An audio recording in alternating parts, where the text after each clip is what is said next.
What's up, everybody? Happy Tuesday. Hope all you're having a great day so far. Getting into this episode of GH, before you ask or wonder or say anything, I did mention this earlier today in my community post on my profile on YouTube on my channel. Tiffany Daniels is temporarily taking the role of Jordan Ashford. Brianna Nicole Henry is recovering. Her and her husband are recovering from COVID, and you know, prayers up to her and her husband for a speedy recovery. Far as I know, from what I've seen, Brianna Nicole Henry stated that her and her husband are on the mend right now. They're gonna make a full recovery, so that's a good thing. Thank God that it wasn't worse. You know, they're starting to get some of their taste back and their senses back and stuff. You know, they're starting to feel better, so that's good. So keep them in prayer. Keep everybody who's battling COVID right now. Keep everyone in prayer. Like they say, this too shall pass. Hopefully soon, because Lord knows I'm getting tired of COVID right about now. But yeah, so getting into this episode, listen, Finn, Mr. Finn, sir, bravo, bravo, Finn. I I applaud Finn because I'm proud of his ass. I'm loving the fact that he's not taking this shit lying down. It took him 20 years. It took him 20 plus years. But you know what? He's doing it now, and I'm proud of that man.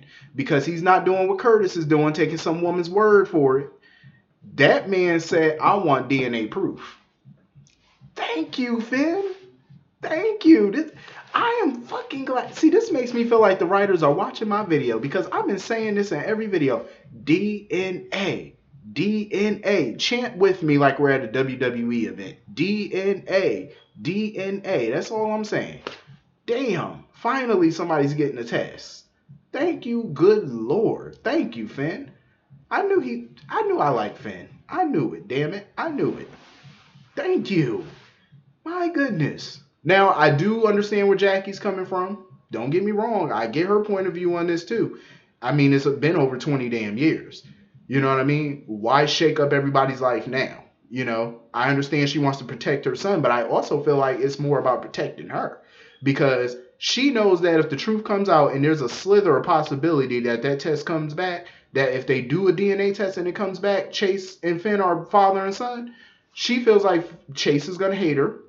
And she feels like Gregory's going to be pissed at her too, as they should. You know what I mean? But at the end of the day, you got to let chips fall where they may. And them chips is going to fall at your front door in a minute. You know, she wants to sit there and get all hostile with Finn, get all upset with him because he wanted DNA.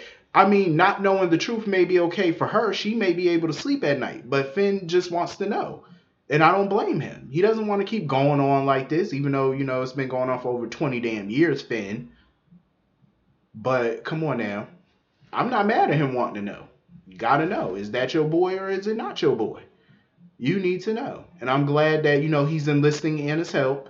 Because I'm pretty sure he's going to secretly do a DNA test. He probably going to have Chase come over, have a beer, and swipe that beer bottle and run his own test to make sure. I have a feeling that test's going to come back positive. I have a feeling. I think it will. So yeah, I'm proud of Finn. Do what you do. I'm happy for him. Get that test, bro. Now all we need to do is get Curtis on board. Curtis, call Portia and Trina over for a little dinner, a little din-din, and, you know, swipe some DNA, bro. Get yourself a test, because I think you're going to need one, too. I'm just saying, don't sit there and take the word of no woman. Any one of them can lie. Speaking of Curtis, Curtis is still not feeling Jordan at this point. He's still hugely pissed off. He was literally about to get into a fight at the gym with some dude who wanted to use the punching bag. They were about to get into it until Portia stopped it. Curtis is pretty much over Jordan at this point. Like, he wants to save his marriage, but he's sick of her lies. He's sick of her bullshit. He's tired of it, and he just doesn't really know how to fix it at this point. Like, he wants to, but he just does not know. And then on top of that, he's even thinking about making a career change. Like, he's talking about quitting the PI business because he's sick of the secret and lies part of the job. Like, he doesn't like the whole sneaking around lying part that the job comes with. And I totally understand where he's coming from, but I mean, I ain't about to quit no something I'm good at. You know what I'm saying? Without a solid plan moving forward. I'm just saying because them bills still gotta get paid. So, Curtis, we need to figure out what we're gonna do next. I wonder what he would do next as far as like a career. Like, is he going to try to join the PCPD again? Like, what is he going to do? Be a businessman? Like, what does he want to do? My whole thing is there's nothing wrong with being a private investigator. I understand he doesn't like the lying part of it. Yeah, but it's not really lying. When you're in a certain career, you can't talk about the details of said career. You just can't. Um, and I'm not mad at Jordan for keeping certain police matters to herself because it's ongoing investigations. My only thing about Jordan is she involves Curtis in her investigations. So once you involve him in your investigations, you now are obligated to tell him all the details of said investigation because he's now a part of it. That's where the problem comes in. She keeps lies, she keeps secrets and she tells lies and stuff and claims, oh, I'm doing it to protect you and yada yada yada. But you got him involved. You can't have it. Your cake and eat it too. You can't have him help you and then keep him in the dark about other things, especially when the two intersect with each other. You can't do that. You got to go all the way with it. If you're going to trust him enough to bring him in, you got to bring him all the way in. That's just how it is. Jordan needs to understand that and learn it. Fix your damn marriage. I'm glad, Jordan had that conversation with Anna and stuff. Anna was pretty much telling her, yo, go fix your marriage. You know what I mean? Go fix that. When she saw Curtis come in the Metro Court and stuff to get his dinner, she was like, go over there and go talk to your husband. Go fix your marriage. And Curtis was just like, he's not really up. He just doesn't trust her right now. He wants to save the marriage, but too much damage. The damage has been done. So what can you do? I mean, they need to have a sit down. I really feel like that's what they need to do. But you could tell Curtis is not ready for that sit down yet because he's still fired up. And, I don't know when Curtis is going to, calm down enough to where him and Jordan can have that conversation. But they do need to have a conversation and figure this marriage out. Because it's obvious that she doesn't want a divorce. He doesn't want a divorce. So y'all need to sit down and figure out, okay, where do we go from here?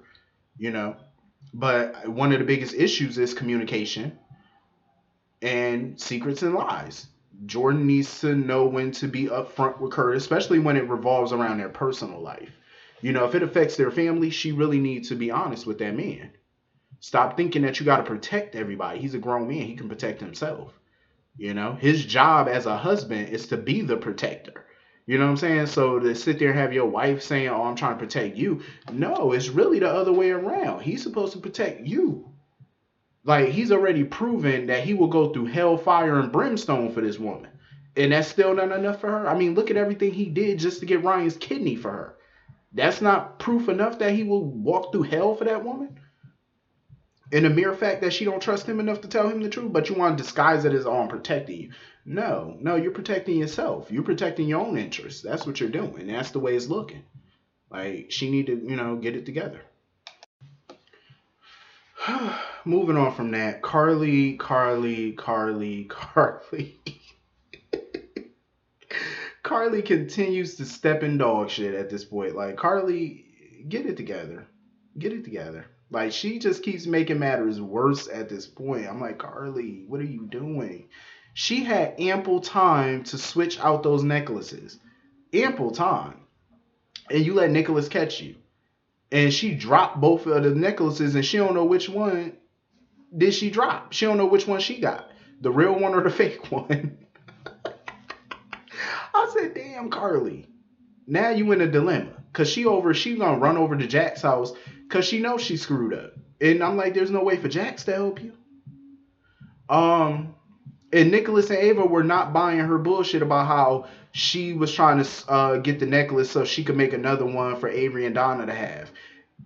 Ava and Nicholas wasn't buying that bullshit, and I don't think Nicholas is gonna let it go because he was trying to get Ava on board with him to find out why she cared so much about those necklaces. Ava really didn't care. Ava was like, I don't give a damn. She was like, I got everything I need and want. She got her husband over here. She got her daughter here now. She's good. She doesn't care about what Carly was doing with the necklace. But Nicholas, I don't think he's gonna let it go because the way he was looking and acting, I think Nicholas really wants to get revenge on Carly. So this whole necklace situation, I don't think he's gonna let it go because he sees this as his chance to get good revenge on her for shit that happened 13, 14 years ago. And honestly, I was hoping that Nicholas would have kind of let this go, this little feud he got with Carly. I was hoping he would have let it go. But then again, I'm like, Carly does deserve her just desserts. I'm just saying, she does. Carly done been getting away with shit for so long. I think it's time for her to get what she got coming to her. So if Nicholas wants to go after Carly and get some revenge and dig up the truth, you got my support, Nicholas. Go do what you do, bro. You got it. Speaking of Jax, he basically tried to explain to Nina why he feels so overprotective when it comes to Carly and stuff like that. And Nina understands, they got history. They got a lot of history. They got a child together, damn near an adult child, but still a child nonetheless. So she understands that. But she just, Jax has to learn a balance. Like, you can't keep running to Carly's side. Like, you can't keep going to her every 5 seconds or every time she has a crisis. She has other people for that. She got Jason. She calls him more times anyway to help fix her mess. So Jax doesn't need to go running over there. So he needs to focus on his lady that he got on his arm right now. A lady that he's about to lose because that truth about to come out. So Jax is on borrowed time at this point. So anyway, moving on from that. Chase is trying to talk Sasha out of doing this interview. Even Finn felt like the interview wasn't a good idea. Michael feels like the interview is not a good idea because they feel like it's going to lead her back to addiction. Basically, she's going to relapse. That's how they feel.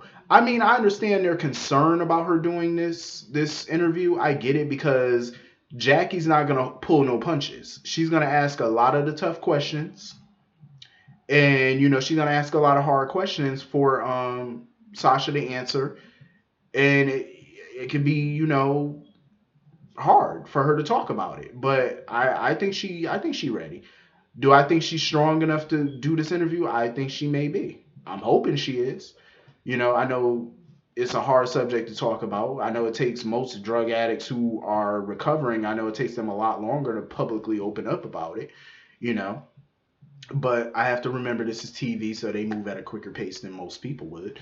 But I think she got this. I think Sasha knows what she's doing, and this is her way of controlling the narrative of what happened to her. Because it's better she talk about it than some damn tabloid who don't know the full story.